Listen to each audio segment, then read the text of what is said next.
Наркотики и люди, которые их употребляют. Как правильно писать и никому не навредить. Если вы узнаете, что ваша коллега по работе употребляет наркотики, вы измените свое отношение к ней или к нему? Какие чувства вы испытаете? Страх, смятение, растерянность? Нас с детства пугали, что люди, употребляющие наркотики, отличаются от всех остальных, и у них уж точно нет шансов на счастливую жизнь. А еще говорили про плохую компанию, маргинальность и смерть. Так в нас сформировали стереотип, с которым многие живут по сей день. Но так ли все на самом деле? Людьми, употребляющими наркотики, могут оказаться наши близкие, наши друзья, наши родители, наши братья и сестры. Причин употребления наркотиков множество. Это снятие физической боли, поиск удовольствия, поиск какой-то социальной адаптации, разрядка, все что угодно. А наркоман в нашем обществе – это клеймо. 11,6% людей из общего количества людей, употреблявших либо употребляющих наркотики, делают это из-за своей зависимости. Сам факт употребления зависимостью не является. Еще один стереотип – все наркоманы – преступники. Есть мнение, что люди идут на преступления ради дозы. На самом деле это не так. Большинство из этих людей нарушает только антинаркотические законы. Во многих странах прием и хранение наркотиков – это уже преступление.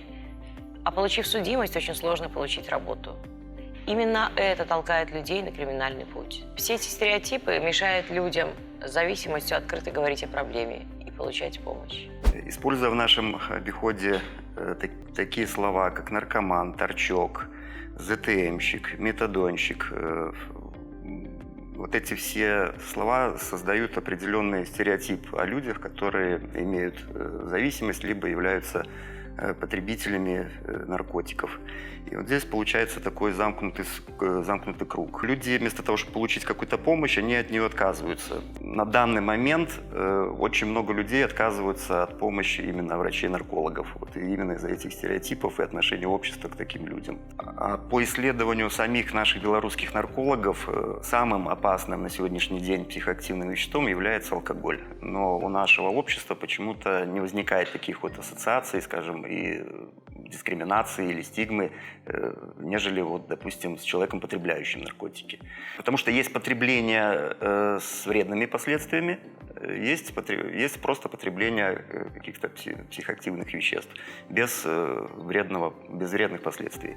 Вот в этом случае, если же наступает такой момент, вот, когда после потребления наркотиков человек систематически начинает их потреблять с вредными последствиями для организма своего, вот здесь на помощь приходит такой метод лечения, как заместительная терапия. Что такое заместительная терапия? Данный метод уже у нас внедрен более 12 лет. Это начиналось с пилотного такого проекта в Гомеле. Потом он начал внедряться уже по всей стране. На данный момент у нас больше 20 кабинетов. Вот буквально вчера открылся еще один кабинет. Мы ждем открытия его. Но когда он начал широко внедряться в Беларуси, вот здесь возникло очень много также стереотипов, связанных с этим методом. Например, подойти сейчас к любому прохожему и спросить, что такое метадоновая, даже не метадоновая, заместительная терапия, в лучшем случае он либо не будет знать вообще, что это такое, либо скажет, что это замена одного наркотика на другой, то есть бесплатная раздача наркотического препарата. Заместительная терапия – это один из самых на сегодняшний день эффективных методов лечения наркотической зависимости. Дозировка препарата подбирается таким образом, чтобы у человека было комфортное состояние. Она ни в коем случае не вызывает состояние какого-то опьянения, как принято считать в нашем обществе. То есть стабильный пациент, который уже подобрана дозировка, он ведет такой же образ жизни, как и любой обычный гражданин страны. Поначалу была такая вот аббревиатура ЗТМ. Заместительная терапия метадоном, потому что у нас был только поначалу препарат метадон. И вот здесь тоже возникают такие вот моменты сама аббревиатура и вот это слово «метадон» у людей ассоциируется опять же таки с уличным наркотиком. И лучше вот от этой аббревиатуры уйти. На данный момент принято говорить ОЗТ, опиоидная заместительная терапия. Скажем так, в соседней нашей стране Украине там аббревиатура ЗПТ – заместительная поддерживающая терапия. То же самое, наверное, мог бы сказать и про само слово «наркотик», которое постоянно... Не использовать его, конечно, может быть, будет сложно, но лучше стараться уходить от этого слова, заменить его на употребление психоактивных веществ. Это касаемо не только наркотиков, это касаемо и алкоголя в том числе. Когда пациент заместительной терапии устраивается на работу, он становится, скажем так, что ли, публичен. И когда работодатель узнает о том, что он является пациентом, у него сразу складываются такие ассоциации, что он находится под воздействием наркотического препарата, то есть в состоянии наркотического опьянения. И вот в связи с этим пациенты всячески скрывают свой статус, скажем так. Одна из основных проблем заместительной терапии – это то, что нет возможности получать препарат на руки для самостоятельного приема. То есть человек привязан к кабинету, у него нет возможности поехать в отпуск, он не может как-то планировать свой график полноценно. На данный момент Министерством здравоохранения рассматриваются новые условия нахождения на программе заместительной терапии. То есть сейчас утверждаются новые документы по заместительной терапии, где прописаны все вот эти моменты и сложности, связанные с получением препарата жизненно важного. Но сам процесс этот, он уже затянулся, около 3 лет идет проработка документов этих и утверждения. Какой-то сдвиг на данный момент есть, и надеюсь, что эти документы будут приняты в скором времени. Причем здесь СМИ? Именно язык, письменный и устный, закрепляет или развеивает стереотипы. Ведь слова могут вызвать реальную ненависть. Именно так работает язык вражды. Язык вражды – это любые формы самовыражения, которые отрицают принципы равенства и человеческого достоинства и разжигают ненависть к группе с определенными характеристиками. Язык вражды может спровоцировать преступления на почве ненависти, привести к изоляции группы и даже к геноциду. Существует несколько подходов к языку вражды. Самые распространенные – это юридический и социологический. Социологически изучает, как различные языковые практики могут повлиять на общество и положение различных социальных групп в нем. Юридический подход помогает понять, какие выражения должны быть запрещены, как опасные, а какие должны быть защищены правом на свободу выражения мнения, несмотря на их противоречивость. Запрещенными являются призывы к насилию и дискриминации, в то время как использование некорректной лексики может быть законным, но неэтичным. При подготовке материалов на тему важно разделять людей, употребляющих наркотики, и наркозависимых людей. К первым относятся те, кто употребляет, например, алкоголь, либо другие психоактивные вещества, но не имеет зависимости. Ко вторым относятся люди, у которых сформировалось заболевание – наркомания. А вот от слова «наркоман» вовсе лучше отказаться. Оно сводит всю личность человека только к одному факту – употреблению наркотиков.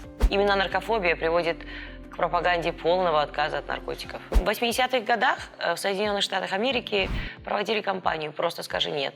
В дальнейшем эту кампанию подхватили страны Азии, Африки и Европы. Прямой связи между проведением кампании и снижением уровня употребления наркотиков выявлено не было.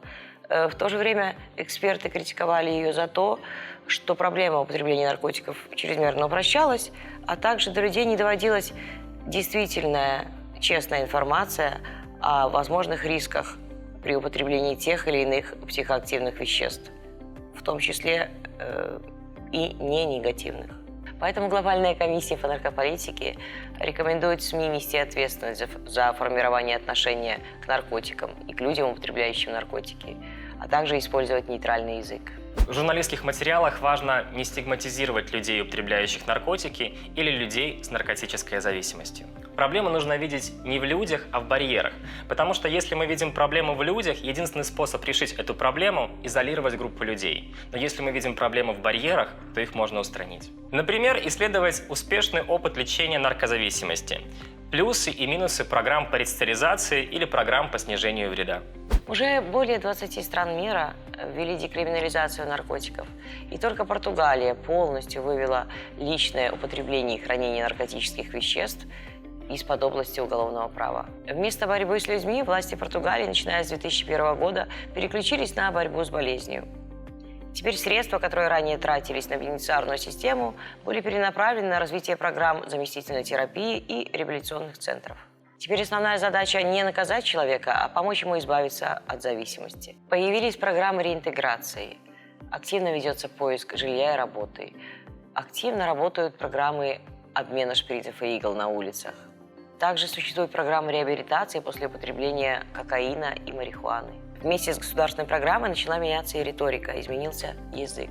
Те, кого раньше издевательски называли «шариальщик», теперь называются «люди, употребляющие наркотики». И вот изменение риторики сыграло решающую роль. За первые 10 лет реформы число наркопотребителей в Португалии стало вдвое меньше и продолжает сокращаться. Также кардинальным образом снизилось число передозировок. Вот несколько советов. Первый. Подкрепляйте свои материалы комментариями специалистов и данными исследований. Второй. Эксперты бывают разные, поэтому важно не рассматривать тему только в негативном ключе. Третье. Обязательно согласуйте публикацию с героем или героиней, а раскрывать статус человека без письменного согласия запрещено. Четвертое. Рассказывайте больше позитивных примеров. Пятое. Проверьте, все ли термины верны. Нет ли языка вражды. Используйте сайт, который проверяет текст на некорректную лексику. Шестой. Обращайтесь в организации, которые работают с темой наркопотребления. Они проконсультируют и дадут самую актуальную информацию и статистику. Публичная политика, которая направлена на дискриминацию и наказание, это не работает. Война с наркотиками не должна превращаться в войну с людьми. Необходимо прекратить криминализацию, маргинализацию и стигматизацию людей, употребляющих наркотики, но при этом не причиняющих вреда другим людям. От СМИ во многом зависит, как в обществе относятся к людям, употребляющим наркотики и зависимым. А понимая, как устроена заместительная терапия, большему количеству людей можно оказать помощь вместо наказания.